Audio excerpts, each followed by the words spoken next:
شكر ألف شكر لكم جميعا، ولكن بعدكم شكر لله سبحانه وتعالى الذي منح لنا هذا الفضل.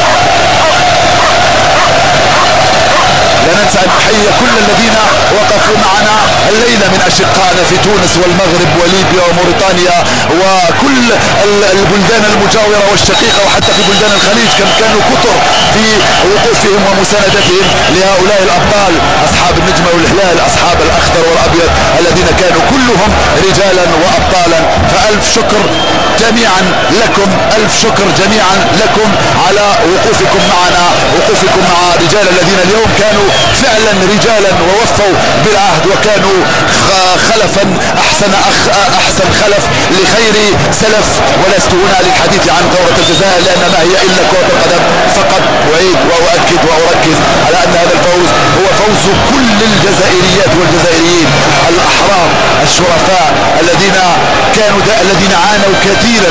اللهم لا شماتة مرة اخرى، اللهم لا شماتة في اخواننا المصريين.